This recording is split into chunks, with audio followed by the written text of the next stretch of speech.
Royal snub, real reason Meghan Markle and Harry silent in wake of Queen's historic speech. Meghan Markle and Prince Harry have stayed silent in the wake of the Queen's stirring coronavirus speech. Is this the real reason the former royal couple haven't shared their reaction? Royal family members rallied to show Queen Elizabeth II, 93, support following her rousing address to the nation on Sunday night. The Queen delivered a video address to the Britons in the midst of the coronavirus crisis. While senior royals were quick to praise the speech on social media, Meghan Markle, 38, and Prince Harry, 35, remained silent. Meghan Markle and Prince Harry stepped down as senior royals on March 31 and have embarked on a new life with baby Archie in Los Angeles. The young family are understood to be spending lockdown with Meghan's mother Doria Ragland, and while they were previously very active on Instagram, they intend to keep a low profile in the coming weeks and months. Ahead of their royal step-down last week, Meghan and Harry bid farewell to fans via their Sussex Royal Instagram account. In a heartfelt message, the couple told followers, "While you may not see us here, the work continues." The message seemed to indicate they will cease to use the account in future. Meghan and Harry will no longer be able to use the word royal in conjunction with their work as they seek to become financially independent. While the couple were expected to launch their new philanthropic project in the weeks following Megxit, it is understood the coronavirus pandemic has put their plans on hold. In their final Sussex Royal Instagram post, they wrote, "What's most important right now is the health and well-being of everyone across the globe and finding solutions for the many issues that have presented themselves as a result of this pandemic. As we all find the part we are to play in this global shift and changing of habits, we are focusing this new chapter to understand how we can best contribute." Prince Harry has been directly impacted by the coronavirus pandemic after his father Prince Charles, 71, tested positive for the virus. While Charles is in good health and now out of self-isolation, his illness will have undoubtedly caused Harry some concern. Meghan and Harry's relocation to the USA means they are miles apart for Harry's royal relatives. Some have suggested the Queen paid tribute to Harry and Meghan by making a subtle nod to them in her speech. Recalling a similar broadcast she and her sister Princess Margaret made as evacuees in 1940, the Queen said, "Today, once again, many will feel a painful sense of separation from their loved ones.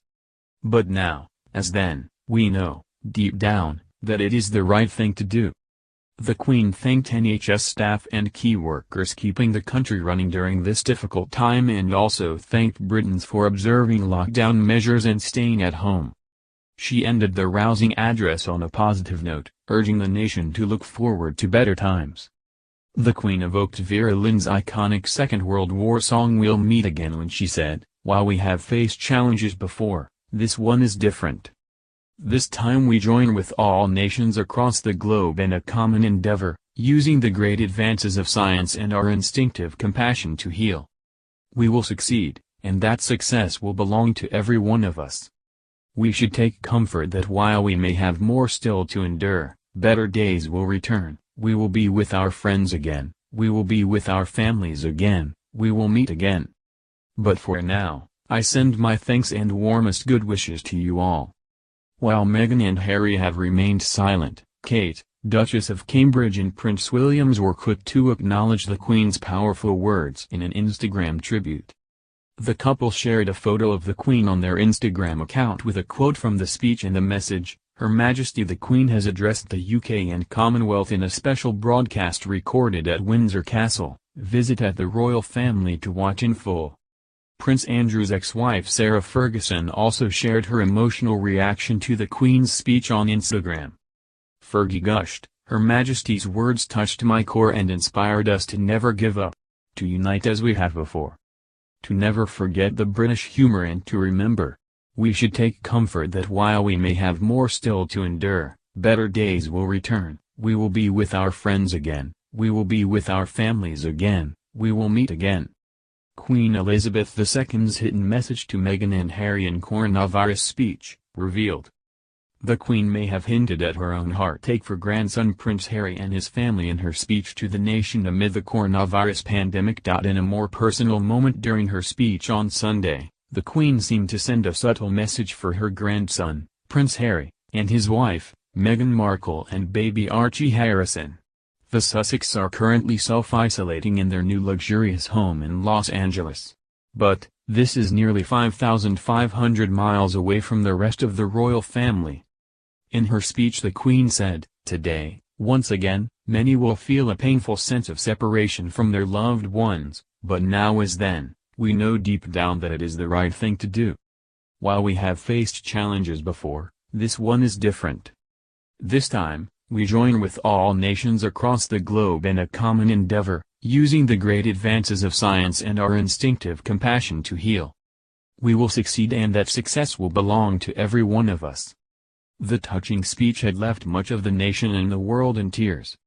The speech was broadcast simultaneously on television, radio, and online via the royal family's social media accounts. The Queen shared her empathy for the hardships people are facing as a result of the pandemic. She thanked healthcare workers for their continued service and hard work, and encouraged citizens of the Commonwealth to continue practicing social distancing and staying home as much as possible. There was a personal aspect to the speech. The Queen drew comparisons between the time we are living in now and the circumstances surrounding her first ever royal address in 1940, during World War II. She said, "Those self-isolating may at times be hard. Many people of all faiths and of none are discovering that it presents an opportunity to slow down, to pause and reflect in prayer or meditation. It reminds me of the very first broadcast I made, in 1940, helped by my sister. We, as children, spoke from here at Windsor to children who had been evacuated from their homes and sent away for their own safety." The Queen enthused the nation on Sunday with a resounding speech that many have said was timely and has given them the resolve to keep going through hardship. The message was seen by 23.97 million viewers, making it the second most watched broadcast this year. Boris Johnson's statement announcing strict new coronavirus restrictions was watched by 27 million last month. More than 14 million viewers watched the Queen's message on BBC One, with about 5 million viewing it on ITV. Another 2.5 million watched the monarch deliver her rare speech on Channel 4, with more watching on Channel 5, Sky News and the BBC News Channel. Catch-up services are not included in overnight figures. It was only the fifth time the Queen has given such a speech in her 68-year reign.